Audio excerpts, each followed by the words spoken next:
How's it going, laser baristas? I'm Bobby Sixkilla and welcome back to Necrobarista. It is time for us to pick ourselves 7 more words that are going to let us unlock a bunch of more information, I guess. I wonder if that's relevant to unlocking different endings, or if there is different ending. I don't know. We'll find out as we go, because I don't know anything about it, really. Let's pick some words. We're going to go with dog's dinner because it is a fantastic Australianism. We're going to take cuppa as well. We'll take the Australianisms. Resurrection, because I need that star. I feel like that's going to work. Really good for a mythical, maybe? Quantum? Quantum's a fantastic word. Like it. Let's go with pockets. I do like pockets. And lastly but not leastly, let's go with amateur. Because I'm a fucking amateur. See how that goes. Quantum. Magic. Cuppa. Food. Amateur. Guests. Food. Pockets. Keyshan. Resurrection. Lore. Mythical. Magic. So we got 2 magics. Nice. It looks like we're probably going to be starting every episode like that. Picking words. Guess we'll see. Be interesting to see what we can unlock this time. With our newfound abilities. What do we got? Billiards. Can we do billiards? No. We need the skull thing. Fresh out of that one. And we got this. What is this? Fire extinguisher? Delicate operation. I'm missing Ashley. I think it's Ashley. What do we got here? Maddie's inbox. We are missing a coffee shop? There's gotta be something we can activate around here. Can we go downstairs? Let's try going downstairs, see if we can find something down there. Hang on. Oh, didn't see this one. 2nd floor. Oh, we can just unlock this one. Didn't cost anything. Nice. Let's read. Shall we? You're overdue this week, said Ned. He tapped his list of rules that Maddie kept posted by the door. This 24-hour rule? You sure you've been enforcing it? I think how we run things around here is none of your business, said Maddie. Actually, it's absolutely my business, said Ned. In fact, keeping the rules is basically my only business. That's kind of what the word enforcer means. I'm supposed to scold you for breaking the rules. So ordered me. Fine, said Ned. Let me check your ledger. We don't keep a ledger, said Maddie. Maybe you should, said Ned. Lots of places do. It's a great system. You have someone stand at the door and have them marked down whenever someone comes in or leaves. Then you forcibly evict people who are overstaying their welcome. It's amazing that you don't have a system like that in place. Some people overstay their welcome, other people understay it, said Shay. There's no need to strictly keep track of how long people stay, right? Just maintain the balance. You're right, said Ned. All that matters is maintaining the balance. So maintain the balance, because when you don't, then we have a problem. We're a bit short-staffed to have someone acting as a full-time doorman, said Maddie. Figure it out, said Ned. He tapped the board listing the rules. Change 24 hours to 23 hours. When you say 24 hours, people think you just colloquially mean one day, and they don't pay attention to the specific time. When you say 23 hours, people actually have to keep track of what time it is. That'll be fine, said Shay, except for the part where you're cutting time of people's stay. Trust me, said Ned. Anyone who would go right up to the limit is probably going to go over it. 23 hours is going to mean 23 hours plus an extra 5 minutes, 10 minutes, half hour plus how long it takes to finish their drink. And if they leave in less than 24 hours, who gives a shit? I give a shit, said Shay. You're right, you should give a shit, said Ned. In fact, you should celebrate whenever you manage to scooch someone out of here in under 24 hours, because the balance is upset and you've got to correct it. You can either correct the balance 1 hour at a time, or the council can come in and repossess some souls. Or we can find someone who knows how to manage this property responsibly. He turned to Shay. Come on, buddy. I don't want to have to take this place away from me. That'd be quite the escalation, said Maddie. Well, you're already on the first level of escalation, which is a stern talking to, said Ned. Let's not try to escalate it any further. Shay sighed. Well, Maddie cut him off. We'll change the rule to 23 hours, okay? Buzz off. Wow, really? Said Ned. Well, okay then. And while you're rewriting the signs, you should also take green tea frappuccino off the menu. Fraps should be for coffee, not tea. Done, said Maddie. Wait, really? Said Ned. Damn, I didn't realise you were so open to feedback. And also, that caramel? We'll take it under advisement, said Maddie, placing a hand on Ned's chest and physically pushing him toward the door. Hold up, said Ned. What are you doing? Removing an unwanted guest, said Maddie. I need the practice if we're going to start enforcing those rules you care so much about. Now wait, said Ned, as he continued backpedaling to stay upright. Look, you could just... Bye, said Maddie, as Ned crossed the threshold of the cafe and Maddie shut the door in his face. She turned around, leaning her back against the door and sighed. Shay raised an eyebrow. You serious about the rule change? Yeah, said Maddie. I'll change the sign at the menu after we close tonight. Wait, really? The rule change is to keep him off our back, said Maddie. And the menu thing? I didn't mean to take that off anyway, said Maddie. It's the kind of menu item that attracts the worst sort of people. Well, okay, said Shay. Though I do think we should change the rule back to 24 hours after things have gone... They've had enough time to balance out. Of course, said Maddie. Wouldn't want to upset the balance too far in the opposite direction. What would we do with all that extra time anyway? Let's see if we can go down and activate something. Okay, I can see that that's where we're going, but I'm not ready for that yet. Oh, there's this. Can we do this? Do we have everything we need? No, we do not have... Oh, there's a need one. We can do this one. Crucible product reviews. Let's do it. Spirit-resistant quartz crucibles with self-sealing lids. Product description. Heat-resistant up to 1650 degrees C. Self-sealing lids form airtight seals around the crucible's ground rim. Highly resistant to corruption and spiritual interference. Clear inner and outer covering allow for easy spotting of cracks or imperfections. Quality suitable for mixing potions and filters. Average rating 3.5 stars out of 5. Product reviews 5 out of 5. I love this. The covering, despite being quartz, has a texture appearance that gives it a silky smooth feel. Most crucibles feel sterile and cold, but this one makes for a perfect beverage container when entertaining guests. 4 out of 5. The previous crucible I used was inherited from my grandmother who brought it over from New England. Unfortunately, 2 months at sea were not kind to her spiritware, and her crucibles were filled with tiny cracks and microfractures that allowed unsightly looking soot to build up, leaving them stained with hard grey lines everywhere, looking like they were about to crack apart at any moment. She used them for several decades to come, but every time I worked with her and watched them heat up, I was afraid they were constantly on the verge of shattering. One she used to contain a lot of wayward spirit for several days before finding a home for it. And I would get up at night to check the embers under the crucible, and it always unsettled me to see how fragile the container was. Several times I found myself tempted to tip the crucible over, just to see how easily it would shatter under my soft touch. Needless to say, the new set is much nicer. They're sterile, and I can keep several of them in my bedroom without feeling unsettled by their presence. 2 of the crucibles in my set arrived with small chips in them, but I contacted the manufacturer and they replaced them at no charge. The replacements were express shipped, and the process was quick and painless, so great customer service. And they offer replacements up to 1 year. For that price, they can't be beat. 4 out of 5. I owned mine for 2 weeks and it didn't crack. Decent for the price. 5 out of 5. Received mine in the mail this morning and can't wait to try it out. So glad they finally found someone selling crucibles at a reasonable price. A brand name one costs over $200, which is just outrageous. 1 out of 5. Brought this several weeks ago since it was the cheapest crucible on the site, advertised as spirit resistant. I'm working on a filter for my graduate thesis and purchased 100 of them for lab use.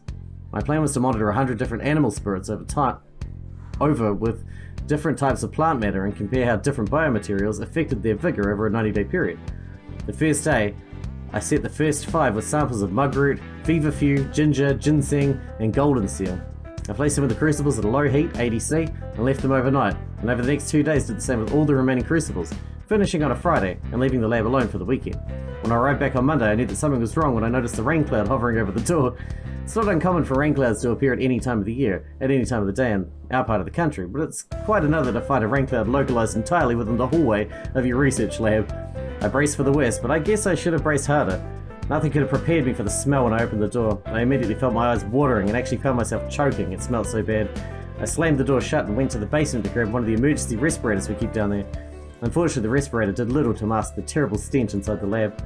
I opened the first crucible and saw it was filled with a tar-like substance, and I studied its inky black writhing form. I felt the air sucked out of me, almost like it was trying to drag me into the abyss with it. I threw it to the floor and the container shattered, splattering the floor with the tar-like substance which began slowly crawling across the room. I grabbed a fire extinguisher from the wall and sprayed the tar until it was completely covered, and heard what sounded like a sputtering noise followed by a long gasp and a scream that faded to oblivion. After poking at the fire extinguisher spray, whatever was underneath was clearly quenched. I took the remaining crucibles and placed them in the oven and baked them at a temperature of 1600 degrees for several hours as I sat alone in the lab contemplating the cruelty of existence and wondering what my academic advisor would say about my thesis project. After several hours of waiting, I opened the oven and checked the contents of the crucibles, revealing nothing but ash. Whatever it was that had been drawn by the spiritual emissions of my lab work, it was gone from my world, but the memory of that day will haunt me for all the remaining days of my life. 1 out of 5. Do not buy this crucible for spirit-related applications. My wife is one of the product designers who worked on this item. The crucibles in this listing come from a manufacturer called Mars Security LLC. Back in 2013, they were some of the best hardware you could get for your money and earned a reputation among hobbyists as great value for anyone working on a budget.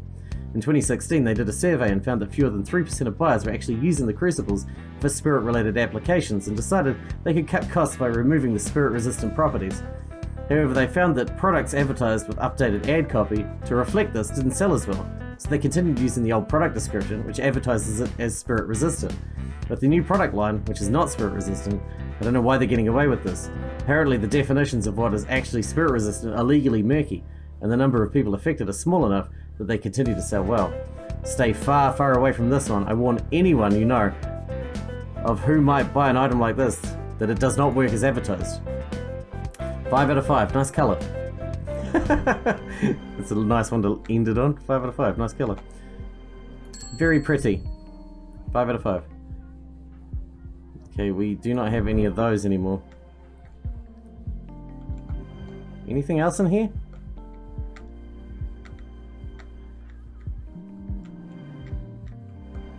For Lamington? Do we have the Lamington stuff yet?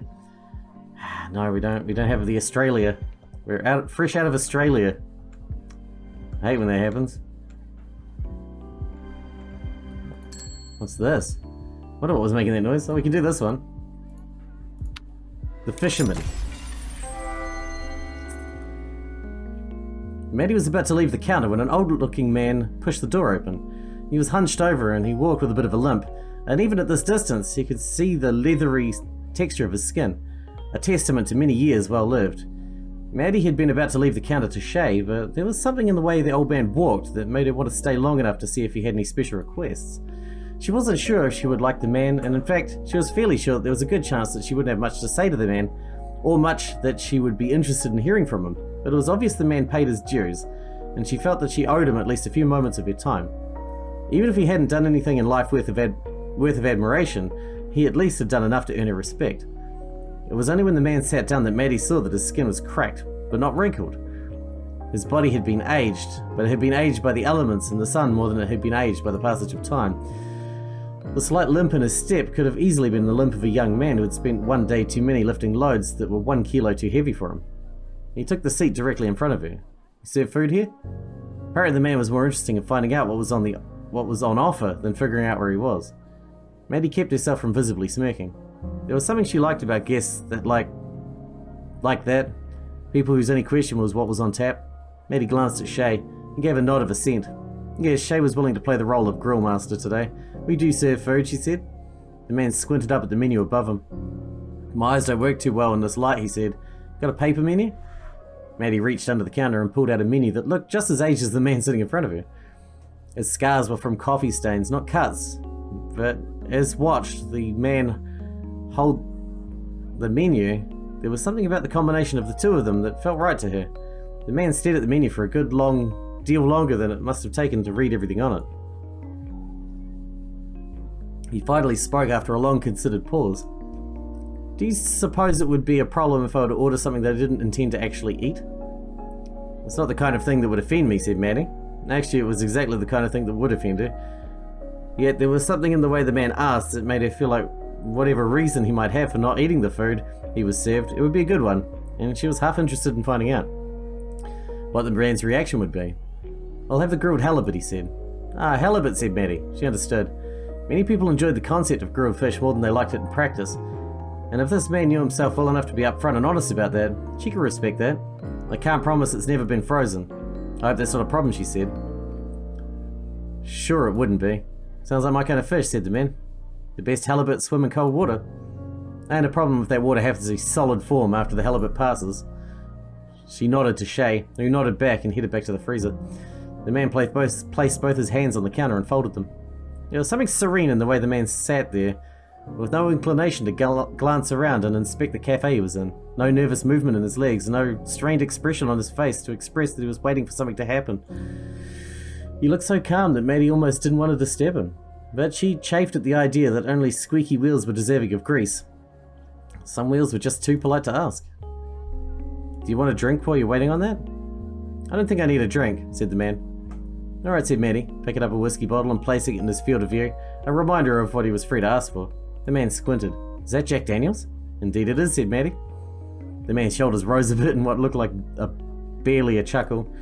Got a fondness for that particular drink? It's just that we share the same name, said the man. I'm Jack Daniel. No relation to the distiller, and several friends who took it upon themselves to check. As you might imagine, I've seen a lot of those bottles over the years. It's the kind of gift that people enjoy giving you when you have a name like that. Is it a gift you enjoyed receiving? It's always a pleasure to receive a gift, said Jack. It's nice to know that you have friends who care about you and think about you. Is it a gift you enjoyed consuming?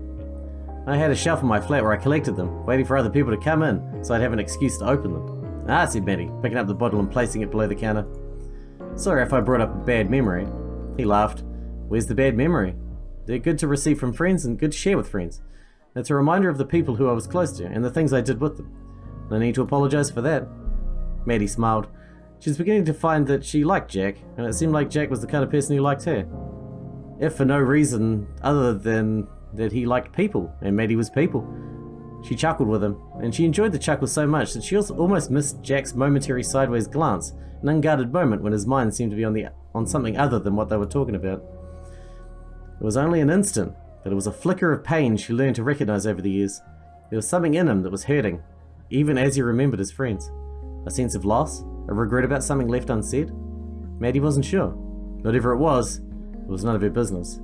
But she wanted it to be her business. Well, anything you want, just ask, said Maddie. Cup of water, warm glass of milk. Warm glass of milk? How old do you think I am? Maddie shrugged. 5 or 6, just the right age to drink a tall glass of milk before being shooed off to bed at 8 o'clock in the evening. I'm just barely older, said Jack. But if I do want that glass of milk, I guess I know who to ask.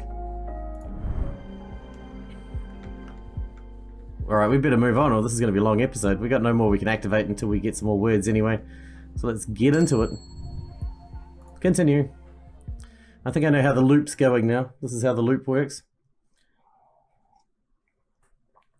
That's how we learn more information about our world and about the people in it.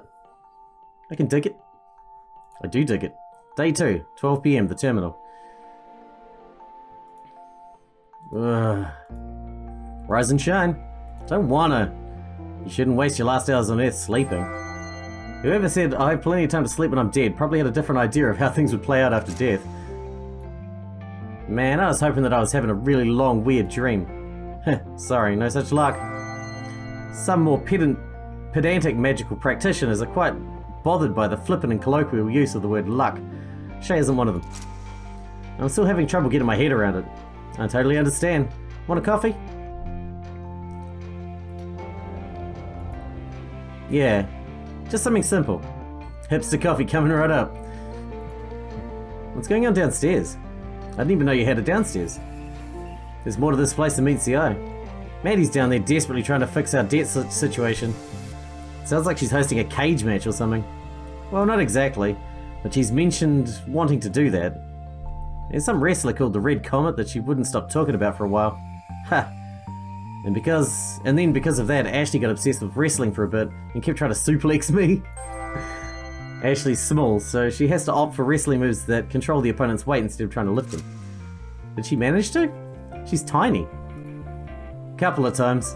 Ha! It was very humiliating. I can imagine. But to properly answer your question, Maddie's running a gambling ring. When you find yourself standing on the brink of death, a wager could be a chance at salvation, or the last chance to feel danger. Both of these appeal to different types of patrons. Downstairs? All by yourself? It's a fairly unconventional one. And by unconventional you mean... mortals generally aren't involved. The stakes are higher than usual. Oh. For time. They're gambling for time, right? Coffee's ready. Come over and get it.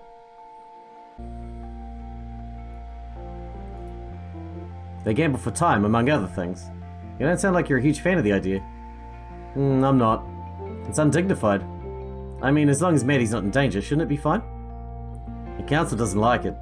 They turn a blind eye because we don't cause trouble otherwise.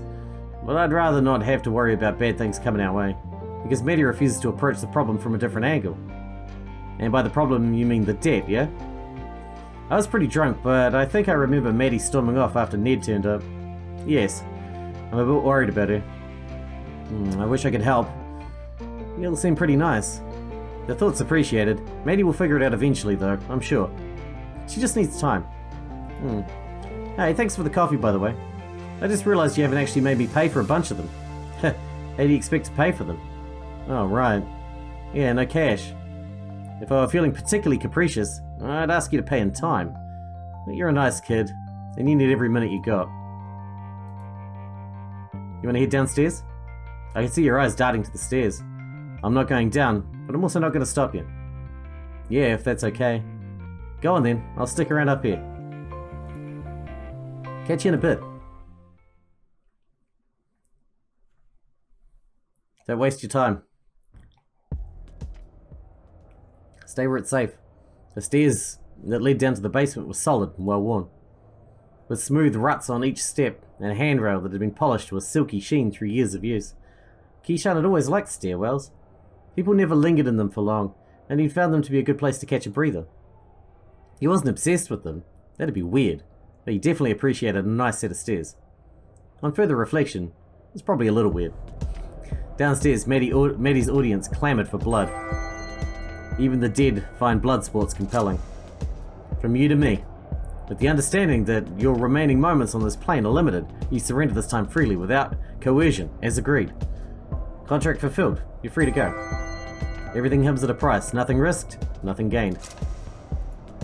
Phew. There's three in a row. That's 3 in a row, you bloodthirsty bastards. The crowd cheered. Maddie was clearly an expert at winding them up into a frenzy. Who's next? The room fell dead silent. Come on, isn't anyone here brave enough to challenge me? I thought you came here to play with knives, you pansies. Seriously, anyone? Don't hold out on me. Do I need to pick someone out from the crowd then? Is this what we've come to? Maddie's gaze swept the audience. Keyshawn, good to see you upright.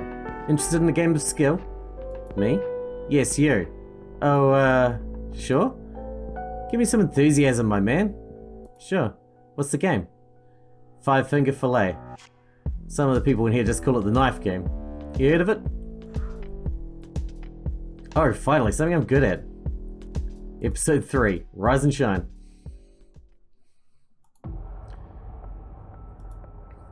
I've got a lot of knives in this place. Tell me about it. Damn, this thing has a good weight to it. Of course, I wouldn't make you compete with an inferior tool. Ha! What? Sorry, I was waiting for you to segue into calling me an inferior tool. Shit, that was low-hanging fruit, wasn't it? Next time, mate. Sure. Keyshawn did another experimental slash, and this time it made an audible whoosh. The spectators oohed and ahed, but this wasn't for them. He knew that he only had one shot to get accustomed to the blade. You done showing off? Nothing wrong with putting on a little show. Sounds like you're stalling for time. Getting cold feet, perhaps? Not a chance. Let's get started then. You know what you're wagering? Shay mentioned something about gambling with time. It's not gambling if it's a game of skill. But that's besides the point. We're both wagering 4 hours. If you win, it comes from the cafe's balance. If I win, it comes from yours. We got around 16 hours left, in case you were keeping track. Shit, only that many? Want a little extra time to play with then? Hell yeah. Let's stop wasting it and get it over with. I'm sure you know what you're getting into. Most people are pretty shy about playing with the time they have left, especially when their tank's running as empty as yours. Yep, come on. Unless you're getting cold feet. Hardly. You got 30 seconds. Smack the timer when you're ready.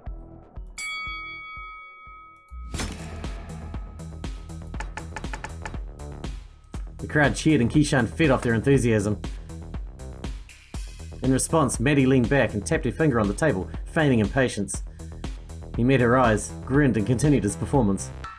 His stabbing motion got faster as he went, the point narrowly missing each of his fingers. Stabs strong enough to drive the knife a millimeter or two into the table were good if you wanted to put on a show.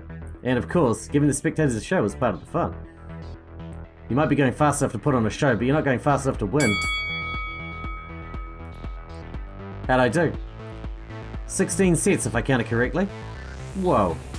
I couldn't do 16. That's how many Maddie beat me with. Is she gonna lose? Nah, she's gonna kick his ass. Feeling good about that result? Certainly am. Rightio then.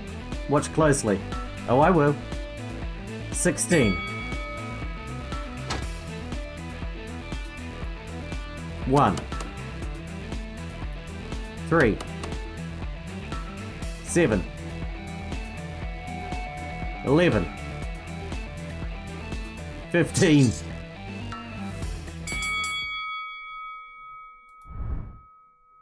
Told you, she's unbeatable. Is it magic? She could cheat if she wanted to. Definitely not, she's just that good. Poor guy, he didn't know what he was getting into. Sorry, mate. You beat me fair and square. I'm pretty impressed. I aim to please. I'll be taking those hours now if you don't mind. Yeah, sure, how does this work? Just like this. You won't feel a thing. Keyshawn felt a brief tightness in his chest, and just for a moment the tip of Maddie's finger burned white hot. You can't beat entropy.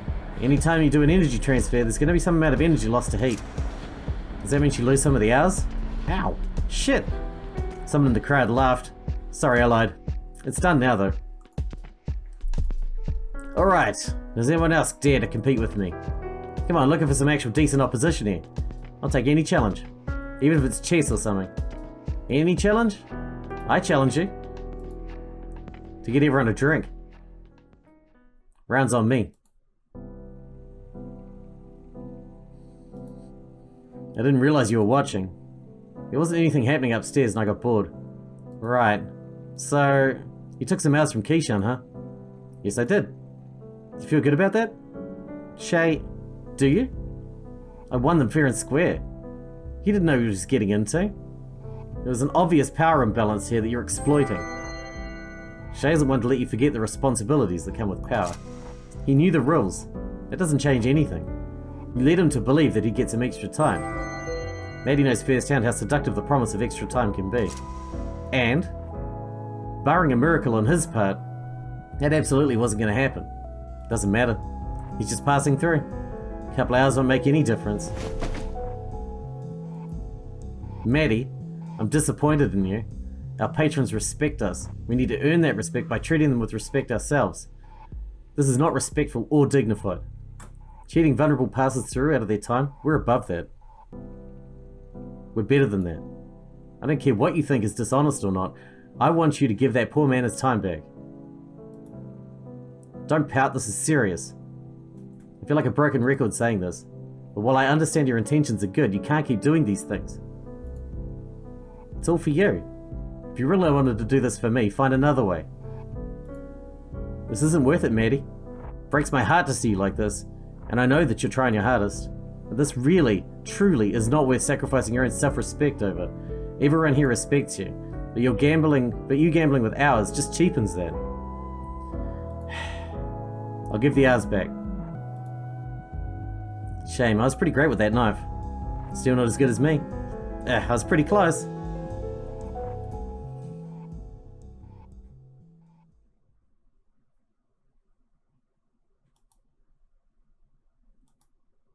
Poor Keyshawn. Well, at least he gets his hours back, right? Lovelace. Yes? What form did you have before being reborn? I think I was a crab. Come on, I'm being serious. Ashley wouldn't harvest spirit liquid from a crab. Is that why the music sounds like crab rave in the background? You're assuming an awful lot about how squeamish she is. As far as I can remember, I lived above streets, next to the sky. So a bird then. Wings and feathers and such. No, not that. I do remember flying though. Oh, were you a sugar glider? Describe. You eat insects and tree sap and flower nectar? That is familiar. Wonder how Ashley found you then. Could have been anything really. You mentioned bright lights earlier. Oof. Yeah, I'm thinking you got hit by a car. That seems likely. Is that bad? I mean, you're here now, so whether you like it or not. Shut up. I'm still adjusting. That means it's time for words again, which means that it's time to wrap this episode up, which is pretty much the perfect time again. This game just knows exactly when to wrap up. Thanks, game. Thank you. Hope you guys enjoyed it. Thanks for watching. Thanks for hanging out with me, and I'll see you in the next one.